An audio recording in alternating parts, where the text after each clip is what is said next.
Welcome to the latest episode of our podcast series for financial advisors. Today's episode is part 1 of 2, the $5 billion breakaway that led to a $125 million acquisition deal, a conversation with Sear and David Hou, managing partners of Evoke Advisors. I'm Mindy Diamond, and this is Mindy Diamond on Independence.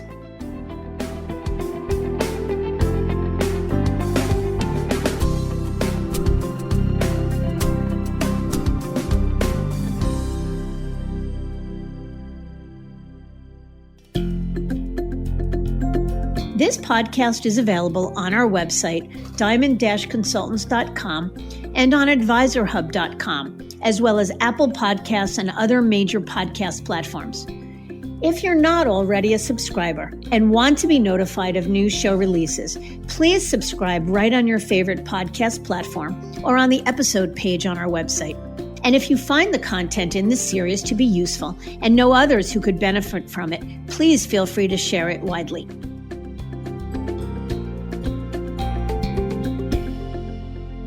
In 2008, the wealth management industry was in the midst of historic change. Subprime mortgages and a U.S. economy in recession would pave the way for an evolution and open the doors to what would become the biggest game changer for advisors and clients alike. That is the migration to the independent space. Because in May of 2008, just 4 months before Bank of America would acquire Merrill Lynch, one of the biggest breakaway stories hit the street. Sear and David Hou, managing more than $5 billion in assets at the time, would leave Merrill, becoming amongst an exclusive group of pioneers of the independent movement that would forever change the face of wealth management. The team began their journey at Goldman Sachs, leaving in 1997 to join Merrill with reported $1.6 billion in assets and a good deal of knowledge in working with ultra-high net worth clients. After their departure from Merrill in 2008, they formed RIA Luminous Capital and grew it to more than $5 billion in assets before making history again in 2012. In 2012 is when they sold the firm to First Republic Bank, itself a Merrill breakaway of sorts, for a headline-making deal of $125 million, which even Liz Nesvold, the iconic investment banker who represented First Republic in the acquisition, called a marquee deal. But this incredible story doesn't end there, because in 2019, it was announced that the $17 billion Luminous team would be leaving First Republic with Sear and Hou, forming a new RIA called Evoke Advisors. Their story is nothing short of amazing on so many levels. First off, to make the leap back in 2008 at a time when independence was in its infancy meant taking the biggest leap of faith ever. The cottage industry designed to support breakaways was non-existent. It was a build-your-own world. And as a matter of fact, early on in this podcast series, I interviewed Matt Sonnen, who helped Luminous build their firm from the ground up, and he shared what it was like back in the day. It's a great interview, so be sure to visit our podcast page to listen to it. But today, companies like Matt Sonnen's PFI Advisors, plus a plethora of technology, platform, and service providers, exist to handle the heavy lift that it takes to build an independent firm. Yet even with all of the support available, to split the team up and make the leap again, well, takes some extraordinary mettle. No doubt. It's trailblazers like Mark and David who set in motion a movement that has incredible momentum, with more and more advisors opting for the freedom and flexibility of independence every day. What drove them to make the leap at a time when it certainly wasn't in vogue to do so? And then why break away again? Why did they sell Luminous when they did? What did their clients say? What does it take to build a firm and command the price that First Republic paid?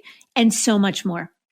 Actually, there are so many lessons to be learned from their story that we've decided to release it in 2 parts. So in this episode, we take a step back with Mark and David to talk about their break from Merrill and later the acquisition by First Republic. In part 2, we'll dig deeper into their departure from the bank, their M&A plans for Evoke, and best practices around building a sophisticated multifamily office. Let's jump to it.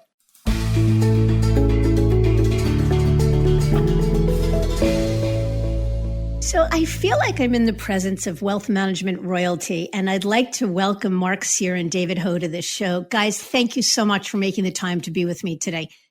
Thanks for having us, Mindy. Yeah, thank you so much. Pleasure. All right, lots to unpack, so let's get to it. You guys made wealth management history in 2008 when you left Merrill Lynch to launch Luminous Capital as an RIA, especially at a time when it just wasn't in vogue to do so. Independence was not the mainstream choice that it is today. And I have so many questions for you, but let's start at the beginning. So tell us a little bit about yourselves, both of you. Mark, you want to take that first? Sure. Yeah, David and I met in the early 90s at Goldman Sachs. I was a year behind David, and I had actually my first day of work, I'd gotten there like 3 hours too early, and David was gracious enough to pull me aside. Didn't know who I was, but said, "You must be the new guy," which I was. And he took me to breakfast and sort of steadied me on my first day, and we became good friends. And, that was about 28 years ago, I think now, 27 years ago. So David and I have known each other a long time. Before that, both David and I went to business school. I think David was an Anderson grad and a UCLA undergrad. So he stayed in LA and I was up in Northern California. But, started at Goldman Sachs and spent 5 years there together on a team with two other individuals, migrated to Merrill Lynch, spent 11 years there. We helped them grow what's today is known as PBIG, the Private Banking and Investment Group. Had a wonderful 11-year career there, 16 years as broker-dealers. But I think it became clear to both of us that, in our opinion, if we were going to best serve our clients, that being a fiduciary and being an RIA was a superior model than being part of a broker-dealer. So we left in 2008 to form Luminous. Had a fabulous run at Luminous, which I'm sure we'll talk about. Then ended up selling the First Republic Bank, which was a wonderful period as well, but different. And then just recently, as you know, Mindy, we've left last June 1st, to found Evoke Wealth. And I know we'll talk about all these topics, but it's been a really interesting year and 3 or 4 months, starting a new firm, running into COVID, and I know we'll hit all these topics. But that's sort of a quick background from my perspective. I didn't know if you wanted us to go back any further. No, perfect. David? I'll go back a little further. I'm a son of Chinese immigrants who came here. My father got his PhD here, and so I was first to be born in the U.S. and raised here, and with my brother, who was actually born in Taiwan.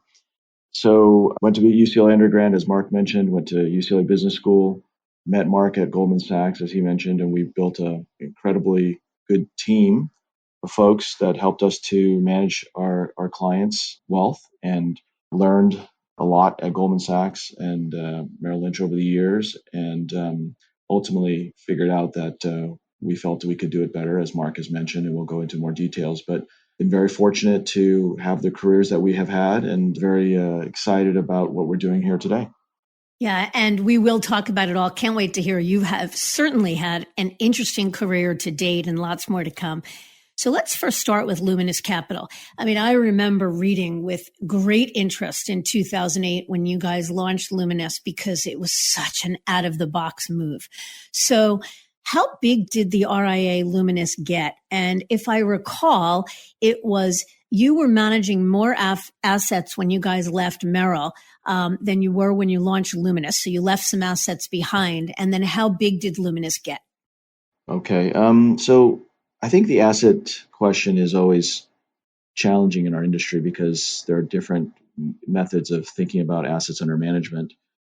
There's also assets under advisement, of course, and then there's, in the brokerage firms, there's just assets sitting in your accounts. So I think the numbers get kind of thrown around all the time, and they're a little bit confusing. So when we were at Merrill, we had $5 or $6 billion in assets, and that would be a lot of different pension plan accounts or options accounts and things like that. So, but really, when we launched Luminous, the firm, as far as assets under management, traditional assets under management, was about 1.8 billion.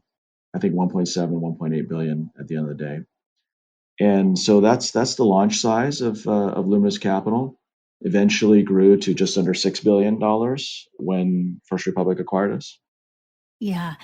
Okay, so what was going on at Merrill at the time that made you opt to leave? I guess, again, an out-of-the-box move at the time, a really out-of-the-box move at the time. So what were the pushes and pulls that drove you? Well, there was a lot going on back then, right? I mean, before the coronavirus issue, I think it might have been the Fraught. most fraught and crazy time in the world for financial services. So there was a lot going on then. But even before the 2008 crisis, mortgage crisis, subprime mortgage crisis, our team had for years struggled with the fact that we were in a broker dealer. And we have a lot of friends at broker dealers. There are a lot of great people who work in the broker dealers. So I want to be very careful about how to explain this, because it's not trying to attack the model at all. It's just that it's different. The broker dealer model is one of where there are conflicts, whether they're smaller or larger because of the person whose business it is. And how they run their business. It's so varied. That's one of the beauties of our business, is that you can create a business in the brokerage firms where you only sell insurance if you want to. So it was for us, though, essentially we felt as though that we really wanted to be fiduciaries to our clients. We wanted to be fiduciary advisor, which means that we wanted to leave the brokerage model, never have any conflict as far as how we get compensated. As you know, Mindy, in our registered RIA, registered investment advisory structure, the only way we can get compensated is by our clients on a fee basis. So there is no trailers from mutual funds or other payments that get paid to us as they would be potentially in most broker dealer structures. So the impetus was way before 2008. We were thinking about that, and it just culminated in 2008, and just happened to be a few other straws that broke the camel back, that with regards to the subprime mortgage crisis, that kind of expedited our departure. Yeah, if I could just add, Mindy, if that's okay, I Go just for want it. to make sure it's clear. Your question is what was going on at Merrill that made us, think about leaving. And I just want to be clear. I think it was 10% or less what was going on at Merrill, and 90% plus that we thought strategically the model of being a registered investment advisor, a fiduciary, where we were only paid by our clients, was a superior way to spend our time and our energy. It was unquestionably the driving force was we wanted to improve the client relationships. Not that somehow, look, it was the subprime mortgage thing was certainly a distraction, but it wasn't like, oh my gosh, that's so bad, we're going to leave because of it. We were talking about leaving years before, strategic reasons. I think that's a great point, that we counsel advisors like that all the time. Okay, you're frustrated. How much of it is your firm specific, and how much it is what it is. It's because of the industry. It's because of the regulatory environment. It would be the same no matter where you moved. But I guess a question, today the drumbeat of being a fiduciary is loud and clear. But it wasn't in those days. And the notion of, it's not that good advisors didn't see themselves as always putting their clients first, but the term the fiduciary standard or being a fiduciary just wasn't as mainstream as it was. And so I guess, why independence then? Like, where did you get your courage? Where did it come from? For me, it wasn't seen at the time as courage. It never occurred to me that this was a courageous move. We were, without question, and at the time it wasn't just David and I, we had other partners. And I remember sitting with this big whiteboard we used to have these strategy sessions, like, what is it about this industry that we think makes great advisory, and what is it we think are bad? And it was clear that the model of being a registered investment advisor had all the parts that made it great and none of the parts that made it bad. And so when we thought about how to, this time think about it, we're probably, I'm going back 14, 15 years. So I'm in my early 40s and I'm really energized. And I'm thinking, I use this term, we want to change the world. And we really thought that the model was where the world was going to go, that eventually everybody would get their advice for a fee, and that people would have the ability to manage the portfolios with all the right tools, not just the tools that were created by their broker dealer. And so, I think that we did it because we looked around the corner and said, this is where the world's going. Let's get ahead of it. We loved investing, and we thought that we could just do much more on the investment side by being independent. So I remember that what we call the war room, which is where we had this whiteboard of all the ideas, and that went from ideas to how are we going to build a firm? What's it going to stand for? What's it going to be like? What's the business model look like? And never in those meetings was there fear. It was never like, wow, this is crazy, we shouldn't do this. It was always excitement about creating a new paradigm for wealthy families. And I think that gave us the motivation. What's so interesting about that is, it sounds what you're saying is you were so clear in the vision, in what you believed was best for your clients, that the move to independence wasn't about courage or overcoming fear. It just became an imperative. I would characterize it by saying that, our partner, Alex Shahidi, he's our North Star. And I think all of us have the same kind of goals. But I think Alex is our culture carrier in that always try to do what's right for the client. So when we were at Goldman, as an example, my father, again, he was an engineer and he didn't really know Goldman Sachs and at all. When I went to business school, most of my brother's a doctor and my cousins are all doctors, and kind of, I was in business school. That was kind of a strange thing for him. And when I got to Goldman, I remember my father felt like, oh, well, Goldman Sachs, I hear it's a really good firm and you're going to be okay. I don't have to worry about you. And when I told him I was leaving Goldman, and he was very surprised, like, why would you leave such a great firm? And the reason was because at that time, Goldman Sachs was all internal product, right? It was basically, there was no other product you could use. It was all Goldman Sachs products. And we felt as though that model didn't work. And we did go to Merrill because we didn't have the courage at that time in the young years of our career to start an RIA. I look back and I wish I would have, because I wasted so many years in the broker-dealer model. But the reality is we didn't have the courage and the experience at that time. And we went to Merrill because Merrill said, look, you can use any manager you want to use on our platform. There's thousands of them. And you don't have to use a single Merrill Lynch product. So Merrill actually at that time was quite a breath of fresh air for us, because there was no need to use any internal product. And if you think about the departure to Luminous at the time, was another step in that same direction, saying, okay, well, now it's even more pure, because the platform is now not only are you not using any of your own products, but you are being paid solely as an advisor, as opposed to having trailers and those other conflicted ways of getting compensated by the product provider. So it's essentially a progression, and that progression, has been very, very consistent over our careers, I believe. But David, let me ask you a follow-up question to that. So a lot of people tell us that the move out of Goldman, even today, which is much less about proprietary product and closer to an open architecture, but the move to a more traditional wealth management firm or independence feels like a breath of fresh air. But if in fact Merrill was allowing you to access an open architecture in terms of investment solutions, what were the limitations you were feeling at the time that made it clear there was a better way to serve clients? There's two other limitations. One is the size of the firm.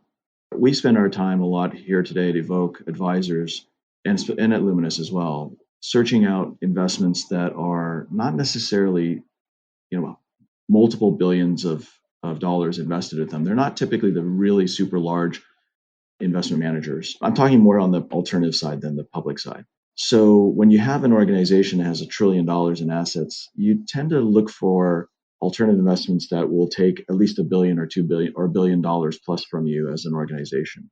What we're trying to do here, when we find an alternative investment that we like or strategy, it's closer to 50 million to 100 million. So just by definition, one of the challenges of the larger asset base, it becomes very, very stifling from ability to find what we think are good outperforming managers. The other thing is that when you're in a broker-dealer, even though you can use any other manager you want outside of your own firm, all of the providers that come on the platform are compensating the firm in some way. So when just big mutual fund company comes onto the broker-dealer platform, there's usually some kind of a compensation, some kind of a distribution fee to that brokerage firm. It's very rare, and there are cases, but it's rare that they'll take on a manager solely because that manager is so well thought of that there is a highly discounted fee, or potentially, I'm not sure I've seen any that have no fees to the firm, but there is a conflict because of that fee structure. Yeah, and we hear that a lot. So, Mark, let me ask you, I know that when you guys built Luminous, you hired ex-Merrill employee Matt Sonnen to be the COO and essentially pre-build the firm. Was that a smart move? Is it something you recommend?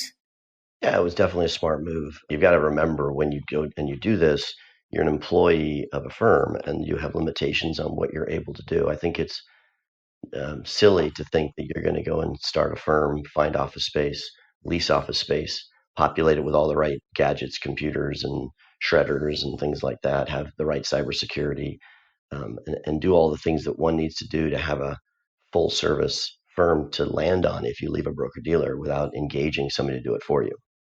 It just, it just wouldn't be done today because you need that person who can work on your behalf. You just can't, you're not allowed to do it legally during the day. I mean, it's not, you're an employee of another firm. So it's just not something you're capable of doing. So we hired Matt. We knew Matt well. He used to work for us actually earlier, and then he left to do something different. That was not working out, I think, as well as he wanted it to. So we gave him a call, and he knew our team intimately well, and was a great fit. And the notion of professional management is a hot button topic in the industry as more and more teams break away. And they're doing one of two things. They're either outsourcing the management, so they're leveraging a service provider, which wasn't terribly popular or probably even around in 2008 when you launched Luminous, or one of the advisors, one of the principals becomes the COO or the CEO or whatnot. So that was actually also a cutting edge idea to hire professional management before you'd even built the firm.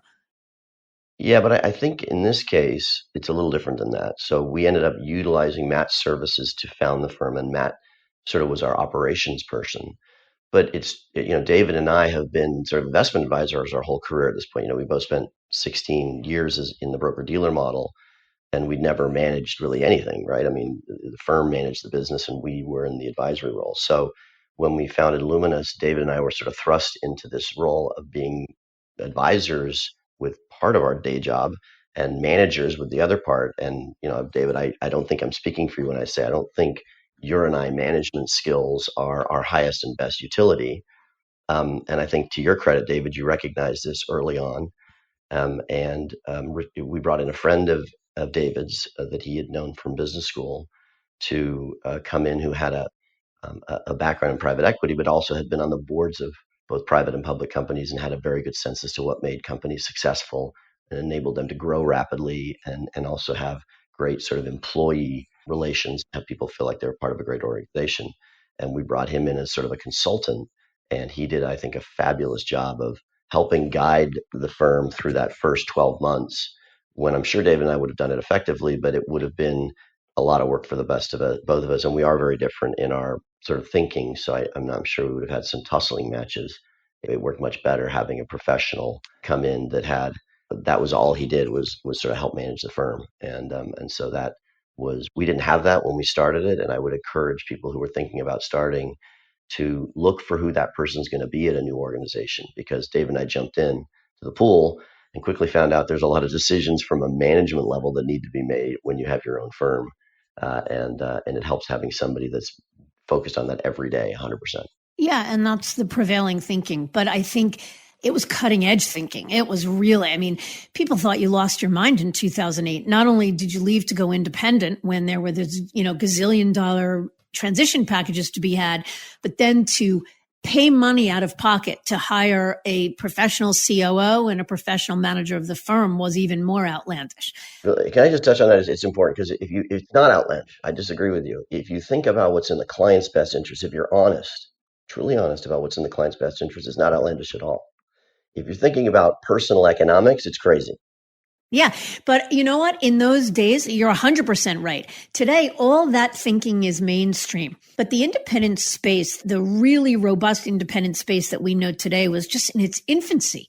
And all of that was not obvious in those days. And so when I say outlandish, I mean, people looked at what you did and thought you were crazy. It turned out you were the smart ones. That's really the bottom line, that what you did was incredibly smart and in line with prevailing thinking.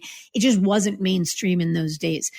But let me pivot, if I can, to you made wealth management history again when you sold Luminous to First Republic Bank for a whopping $125 million in 2012. So I guess the first question is, I remember reading somewhere that you guys had really built Luminous from the get-go for a sale, that you kind of knew that at some point you were going to build it and then sell it. Is that accurate? And what was behind the decision to sell Luminous to a bank? No, that's not accurate. We launched it again because we felt as though that it was a better model and it was much better for our clients and much better for us, frankly. And so that was the impetus. I don't know why that notion got out there. It's incorrect. Originally, the founding of it was purely because we felt as though we had a better model for our clients. Now, we weren't naive. We also felt as though if we build a great business, we'll have value there. So that's not, not to say that we're just totally altruistic. It's, if you're building a great business, you should have great value accrue over time. So we launched it really just in the beginnings. As you said, it was a very nascent time in the industry. And we just said, look, let's just build a great business. And that's kind of how we set out to do what we set out to do.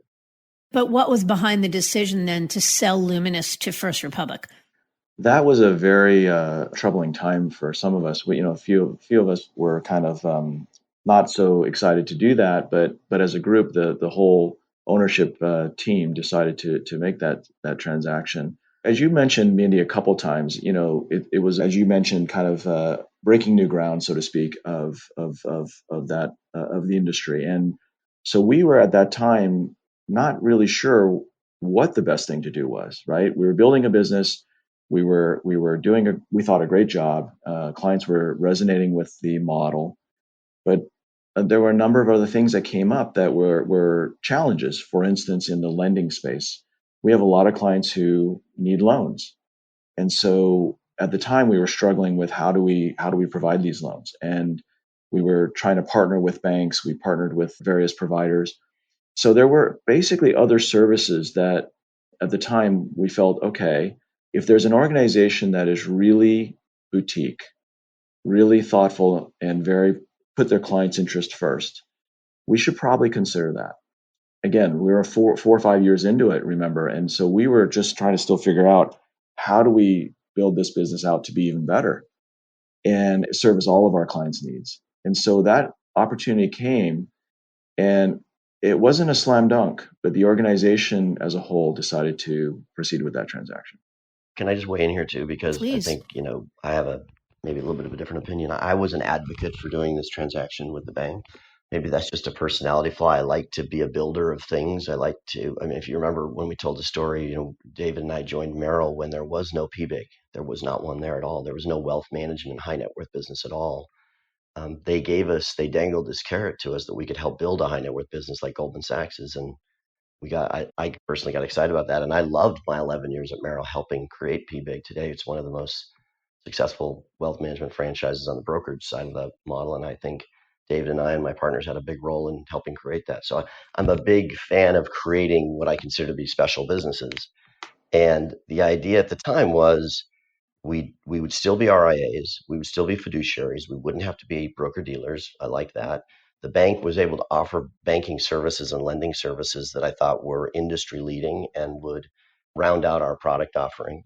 And at the time, they really didn't have, and I think they would agree, First Republic, a significant wealth management effort. They had about 12 billion of assets. We had 6. Together, we had 18. So I believed that not only would our clients greatly benefit from enhanced opportunities in banking and lending, our model wouldn't be forced to change, as it often is when you go to a firm that has sort of its own ideas, because they really didn't have their own ideas. They had their management offering was about the same size as ours at the time. It was, twice the size, but they're small dollars if you think about it. So think about what happened. 6 plus 12 is 18. We start collectively with 18 billion. Today, I think that effort, it's 7 years later, is over 150 billion.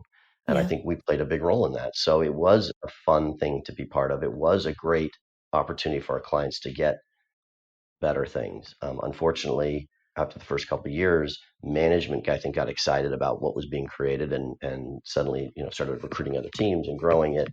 And we had some conversations about sort of what we thought was right for our clients, and what they thought was right was different. And we ended up having to leave. But I remember when I was in the room looking at doing this deal, I was very excited about creating something where our clients would benefit.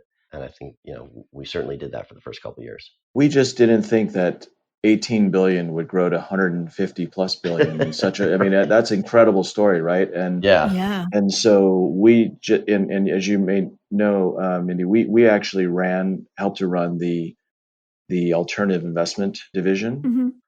And again, when you're sourcing alternative investments for $50, $100 million at a time, investments, that demand on, when you have so much more assets under management, the demand on that platform is much larger. So it became more challenging the size issue, it becomes more challenging to find and be able to invest enough money in those kinds of things when you have that much assets.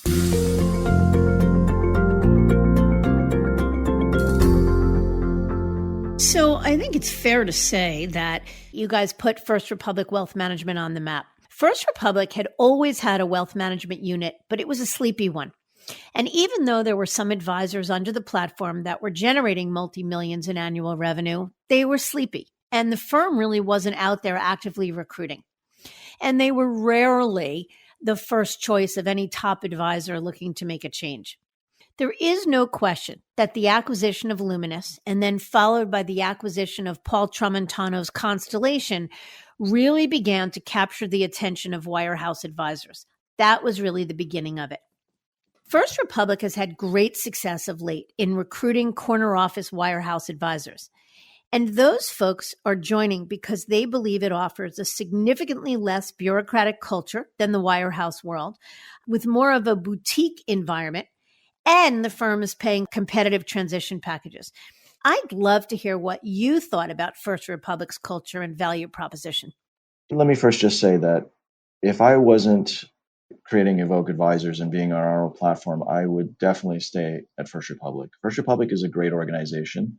The management team, led by Bob Thornton on the wealth management side, has done an incredible job. They really have. And the main thing, all of those things you say are true, Mindy. I think the main reason why people should consider First Republic is because the bank really does try to do what's best for the client. They have been an organization that I really believe is looking out for the best interest of the client. So they definitely have a great platform. And again, the size issue is what we were concerned with, and it's just harder to manage when the assets are growing so quickly like that, and especially in some areas where size really impairs the performance. So I really believe that their heads and tails different from others. When we came over, the key thing was that we went into the RIA, right? We went from RIA at Luminous to RIA at First Republic. We did not go into the broker dealer, and for us, that was a threshold item. Sticking with First Republic for a moment, you said it yourself. You were only in business 4 or 5 years before you sold to First Republic. So did First Republic come knocking, or were you looking for an acquirer, the appropriate boutique acquirer?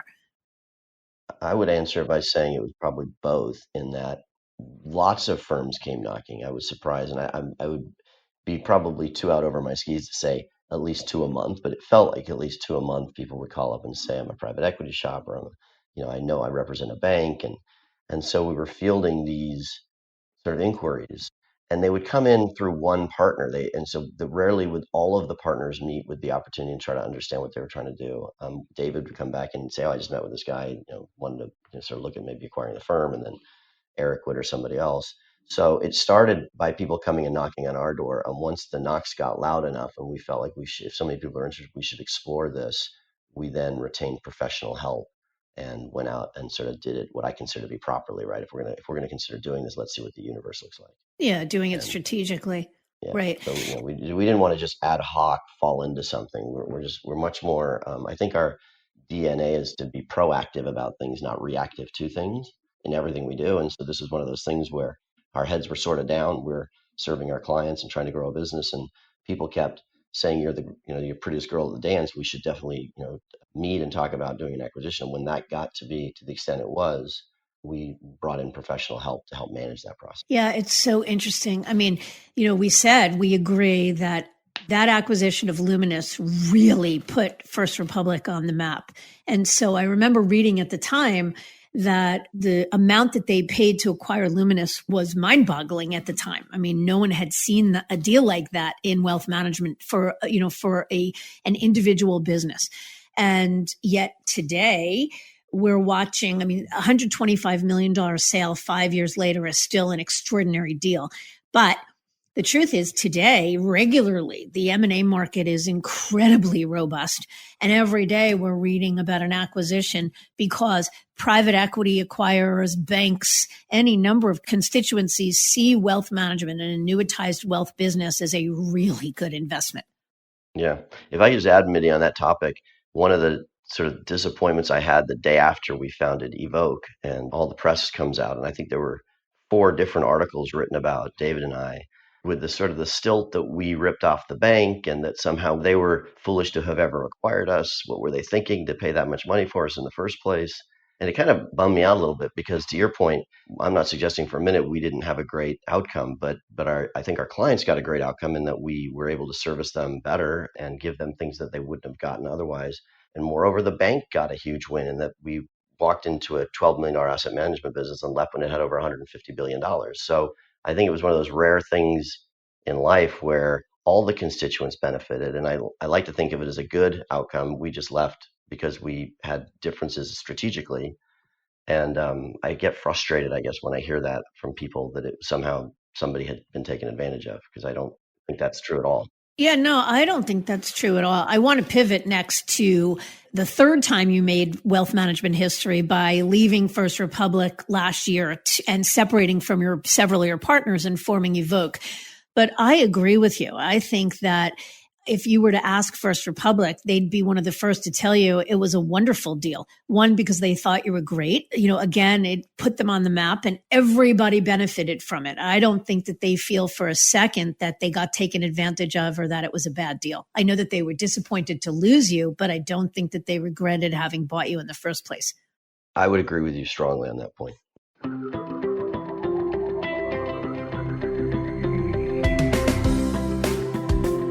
In 2008, well before going independent was the mainstream option it is today, it was really clear to Mark and David that they needed to make a move that was in the best interest of their clients, one where they could have greater control and freedom to do what they thought was best.